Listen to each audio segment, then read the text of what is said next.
Her şeyi yaratan, yani bütün sonuçları yaratan Allah'tır Celle Celaluhu. Sadece sebepler Cenab-ı Hakk'ın İzzet ve Azametine perde. Üstad Hazretleri'nin yaklaşımıyla İzzet ve Azamet ister ki esbab perdedarı dersi kudret ola aklın nazarında. Tevhid ve celal ister ki esbab elini çeksin tesiri hak giden. Esbabın müessiriyeti yoktur esasen. Müessiri hakkı Allah'ta Celle Celaluhu. Maddi sebepler olur bazen bu esbab. Bazen sizin dualarınız olabilir, tazarruğunuz olabilir.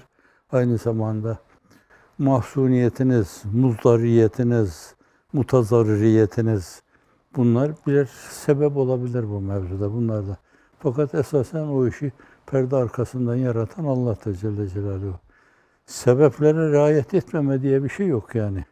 Maddi esbab mevzuunda gayret sarf etmek, Cenab-ı Hakk'a karşı tevekkül ve teslimiyette bir kusur oluyorsa şayet insanlığın iftihar tablosu tıbbı nebevi hiç söz konusu olmazdı yani. Ya şu mevzuda şu, şu mevzuda şu, şu mevzuda şu. Bunlar işte sebeplere riayet demektir. Evet. Ama bunların bazıları manevi, hakikaten Allah'la irtibatla alakalı. Bazıları da maddi sebeplerdir. İşte kimyacıların, esasen farmakologların yapmak, ortaya koymak istedikleri şeyler, tabiplerin yapıp ortaya koymak istedikleri şeyler. Hatta işte korunma mevzu, insanlığın iftihar tablosunu geçen de birisi sohbette konuşuyordu. Yani varsa oraya gitmeyin, vebaya gitmeyin. Evet, orada içerideyseniz dışarıya çıkmayın. Bu günümüzde modern düşüncenin bundan farkı yok yani. Evet, evlerinize kapanın, oturun evlerinizde. Efendim, evlerde kapanmış duruyorsanız dışarıya çıkmayın. Dışarıya çıkacaksanız içeriye girmeyin falan. Zehirlemeyin başkalarını. Esas, yani o icmali böyle tafsil ederken esasen zannediyorum her şey yerli yerine oturur burada. Bunun gibi sebeplere riayet, yani o mevzuda da öyle. Keşke hakikaten yapılması gerekli olan şeyler önceden yapılsaydı. Meselenin aslı üzerinde, cereyan keyfiyeti üzerinde, şekli üzerinde, mahiyeti üzerinde farklı mütalalar serdedilebilir. Ama bizi ondan daha çok esas alakadar eden husus şudur. Efendim, bu türlü musibetler böyle bir musibete amme olarak geliyor. Bazen mesela tsunamiler geliyor ama bir bölgeyi alıp götürüyor. Bazen zelzeleler oluyor hakikaten. Mesela işte Türkiye'de büyük iki zelzele, 38'de Erzincan'da, İzmir'de olan zelzele. Bir yönüyle geniş alanlı esasen, yani biri nerede filan. Fakat bunların her ikisi de Hazreti Üstad üzerinde duruyor bunu. Ya diyor, buralarda efendim iman, İslam ve Kur'an-ı Kerim'i anlatacak esasen, insanları Allah'a tevcih edecek kimseler yoktu veya azdı, diğerleri galebe çalıyordu onları. Şimdi bir de küreselleşen bir dünyada, her şeyin evrenselleşmesi esasen küreselleşen bir dünyada böyle bir umumi çözülme, umumi dağılma, umumi kirlenme filan, hak ve hakikatin ayaklar altına alınması. İlle de örnek almak istiyorsanız Çin'de gidip araştırmaya lüzum yok. Pakistan'da, Hindistan'da araştırmaya lüzum yok. Kendi vatanınızda bakın yani. Mezalimin nasıl zirve yaptığını görün orada. Ahlaksızlık almış efendim gırtlakta bir yönüyle orada. Uyuşturucu gırtlakta, bohemlik gırtlakta. O şimdi arkadaşların sokaktaki sesleri duyurmak için böyle açık bazı şeyler dinlettiklerinde o çarşılarda lebalep dolu insanlar gelip geçiyor. Öyle gayetsiz, öyle mefkuresiz, İslamiyet'in tasvip edeceği bir kılık ve kıyafet yok yani orada. Fakat hiç kimsenin umurunda değil. Neler onların umurunda, nelerin üzerine ciddiyetle gidiyorlar. Onlara baktığınız zaman da hayret ediyorsunuz. Bu açıdan da tek bir yeri böyle alıp onu değerlendirdiğiniz zaman da bunun 1000 katına müstahakız biz yani. Bizim yüzümüzden bunlar oluyor. Cenab-ı Hakk'a teveccühte, duada, niyazda, tadarruda bulunalım. Cenab-ı Hak bu belayı ammeyi, mubikatı, muhlikatı bizim üzerimizden kaldırsın. Çoluk çocuk var, kadın var, erkek var, efendim Zavallı masum insanlar var. Bu mevzuda bir şeyden haber olmayan insanlar var. وَاتَّقُوا فِتْنَةً لَا تُصِيبَنَّ الَّذ۪ينَ ظَلَامُوا مِنْكُمْ خَاصَّةً. Bela musibet geldiği zaman sadece o zalimlere isabet etmeyecek. Masum insanları da götürecek. Belki böyle az vicdanla meseleye böyle baktığınız zaman içinizden aman ya Rabbi verme falan, verme ya Rabbi. Bu açıdan da hani Çin'de bir mesele oluyor, ondan sonra bu dünyanın dört bir yanına yayılıyor. Adeta evrensel bir bela, musibet gibi bir şey oluyor burada da. Efendim falanlar günah işlediler de şimdi onlar da bundan korkuyor, tir tir titriyorlar. Oh müstahak filan. Bu çok yakışık almayan bence bir iddia, bir söz, bir laf. Bu türlü şeylerden, yakışıksız şeylerden sakınmak lazım. Şimdi böyle diyeceğimiz işe yarar şey şudur meselenin. Ya Rabbi bu bela ve musibet eğer biz gibi günahkar insanların günahlarından ötürü beşere musallat olmuşsa Allah'ım senin rahmetin çok geniştir. Ömür boyu hep böyle günah işleyen insan bir kere giderken, sana gelirken esasen efendim kapıyı aralarken eşhedü en la ilahe illallah ve eşhedü enne Muhammeden abduhu ve resuluhu diyor. Böyle bir kapıyı aralama onun kurtuluşuna vesile oluyor. Sen buyur diyorsun, içeriye alıyorsun. Rahmet-i müs'ati bunun böyle olmasını iktiza ediyor. Sen hiçbir şeyi şöyle böyle yapma, mecburiyet ve mükellefiyetinde değilsin. Ve ma infi'lun isse iftiradin alel hadil mukaddes teali. Cenab-ı Hakk'a hiçbir şey yapılması vacip değildir. O hiçbir şey yapma mecburiyetinde değildir. İrade-i kamilesi, meşiyeti tammesi, kudreti kahiresi vardır. İstediğini istediği gibi yapar. Yef'alullahu ma yeşâ ve yahkumu ma yurid. Meseleyi bu şekilde ele alarak bize düşen şey en kötü insanlar için bile Allah'ım bunlar kötülüklerden vazgeçmeleri için sana havale ediyoruz. İnlem turid telyinehum telyine kulubihim ve sevkahum ilel hakkı vel adaleti vel istikameti. Bunları sana havale ediyoruz. Bize zulmettiler, ağlattılar, kıydılar. En masum insanlara canavar dediler, terörist dediler. Oh iyi oldu falan. Hayır, öyle değil bence. Eğer bunlar bu türlü şeyler yapmada haksız iseler sana havale ediyoruz. Eğer hidayetlerini, kalplerinin yumuşamasını murad etmiyorsan sen, sana havale ediyoruz. Evet. Bize düşen şey odur. Oh iyi müstahak oldu, alın çekin, daha büyüğü de gelecek başınıza. Öbür tarafta da işiniz yamandır filan gibi şeylerle esasen birilerinin bölme, parçalama, böyle darmadağınık etme mevzuunda onların zalimane tecavüzlerini iştirak ederek aynı şeyleri yapma çok şık değil esasen. Evet, o türlü şeylerden sakınmak lazım. Şimdi bakışımız bu olmalı kanaat-ı acizanemce benim. Bu türlü şeyler yani Çin'den çıkar filan. Ben başka bir yerdeki adam da buna efendim Çin şeyi virüsü falan dedi. Yani oradaki adam da hemen bu saygısızlıktır dedi. Bir virüsü Çin'e mal etme saygısızlıktır dedi filan. Bence hiç kimsenin bu mevzuda böyle bir şeye maruz kalmasını bir levme vesile yaparak, bir kınamaya vesile yaparak levmetmeme, kınamama.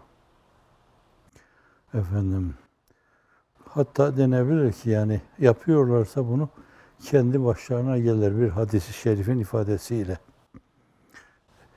Evet, ölmeden yaşarlar onu mutlaka. Hafizan Allah.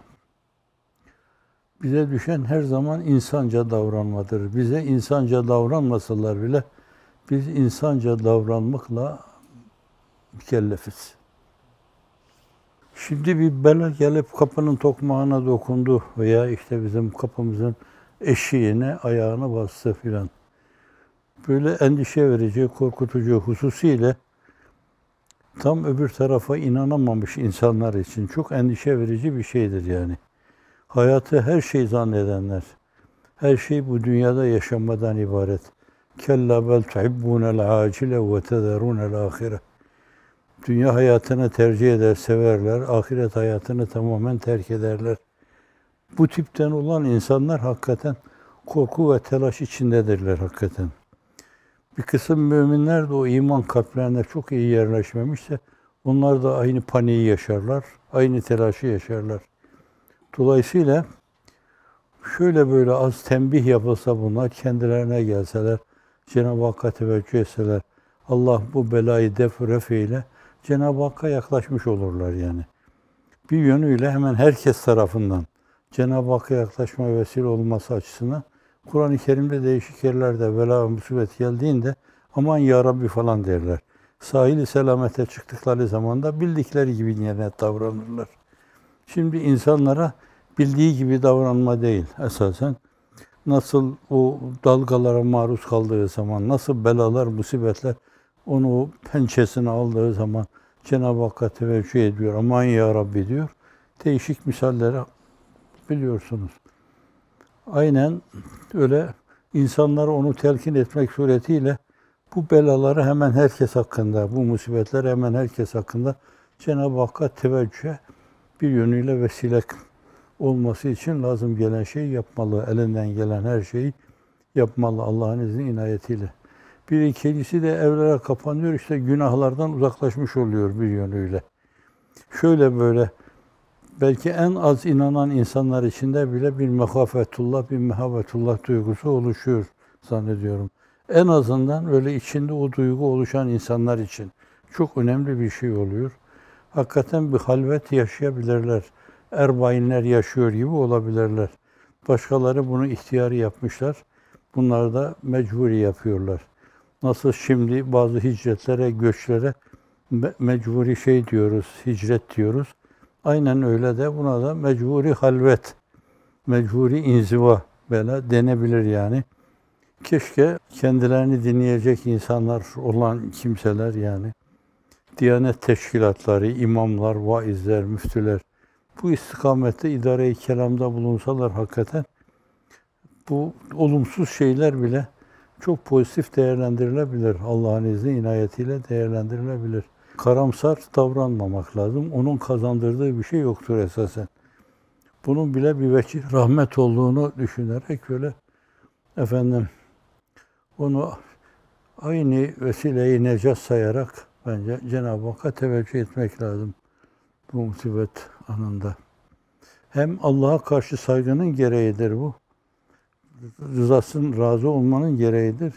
Hem de aynı zamanda füzuli laf etmek suretiyle günaha girmemenin yoludur, yöntemidir Allah'ın izniyle. Kim bilir böyle bir şeyden sonra, bunlar alameti kıyametse, böyle bir şeyden sonra insanların Cenab-ı Hakk'a daha külli şekilde bir teveccühüne de vesile olabilir bu mesele. Ahir zamanda hakikaten kıyamet kopmadan az evvel inanmadık insan kalmayacak yani. Veya büyük çoğunluk demek.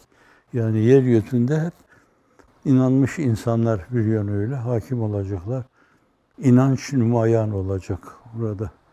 Sonra da yine şeytan ortada bir kere daha oyununu oynayacak. Yeniden Müslim-i Şerif'in ifade ettiği hadis-i şerife göre Allah Allah diyen kalmayınca kıyamet kopacak o zaman da. Şimdi bu iki şey de var, iki hadise de var. Hani bu da o duhanlardan bir tanesi mi biliyor? Arkadan da çekirge geliyor. Arkadan başka bir şey geliyor. Bakıyorsunuz bunlar üst üste. Bunların hepsi Cenab-ı Hakk'a teveccühe insanları zorlayacak. Yani çok ciddi bir inanma şeyi olacak esasen. Faslı yaşanacak yeryüzünde. Öyle bir fasıl yaşanacak. Risaleler yapılırken birileri başka şeyler yaparken kimileri evolüsyona karşı eserler yazmış, kimileri inkar-ı uluhiyete karşı eserler yazmış. Hepsinin bir şeyi var. Yani bunları biraz günümüzün anlayışı, günümüzün idrak ufku ve günümüzde esasen kabul gören esas terminolojiye göre şekillendirip programlar yaparak esasen bunu değişik yerlerde anlatmak lazım. İnsanlığın iftihar tablosu 13 sene o nuraniyetine rağmen, insiba gücüne rağmen 13 sene Mekke'deki durumu belli. Ayrılıp gitmiş yani Medine-i Münevvere'ye. Hemen birdenbire beni dinlesinler, hemen olsunlar filan olmayabilir bu. Mesela tevhid hakikati, Cenab-ı Hakk'ın vücut hakikati, Zat-ı Ahad ve Had-Semed'in Allahu ahad, Allahu samed, Allahu hayy, Allahu kayyum, Allahu alimul gaybi ve şehadeti ve rahmanirrahim. Bunların hepsini birer konu edinerek esasen zat-ı uluhiyeti anlatma, öldükten sonra dirilme imkanını anlatma. Bunda efendim 10. söz ve 29. söz bu mevzu önemli şeyler de kaynaklardır yani bunlar ama günümüzün terminolojisiyle esasen onu günümüzün o mevzudaki uzmanlarıyla esasen o mesele yeniden kitaplar herkesin okuyabileceği birer el kitabı haline getirmek lazım. Tabii bizde o tembellik var yani yapamadık onu. Hazreti Üstad'ın o çırpınıp durduğu o şeyler günümüzün insanına onun idrakine göre esasen sunulamadı yani veremedik onu maalesef. Bu Cenab-ı Hakk'ın bir lütfu, bu hareket Allah'ın bir lütfu oldu. Fakat bizim hatamız yani. Geldi zalimler musallat oldular. Kendimden biliyorum ben. Kendimi ne kadar levm ettiğimi bilemezsiniz yani.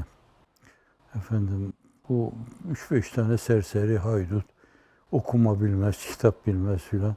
Kalkıp bunları idare edemediniz. Üzerinize geldiler onlar. O mübarek oluşumu bir yönüyle kırdı geçirdiler. Kezzap döktüler mübarek bir kaynağı. Evet, yani kendimizden biliyorum onu ben. Kim bilir ne olurdu ama kim bilir belki şimdi olanla neler olacağını Allah bilir yani. Şu olanlarla esasen öyle bir noktada bulunuyor ki açılımı biraz daha açtığınız gibi makas biraz daha açıldığında diyeceksiniz Allah Allah bu ötekinden daha hayırlıymış belki. Bilemeyiz yani bunu. Allah'ın izni inayetiyle. Yalnız hiçbir şey kendimizden bilmememiz lazım. Madem müessiri hakiki odur. İşi sahibine vermeli, burada nankörlük yapmamalı. Ama hiçbir şey olmadı da dememeli. Tahdisi nimet kabilinden Allah'a binlerce hamdü sene olsun.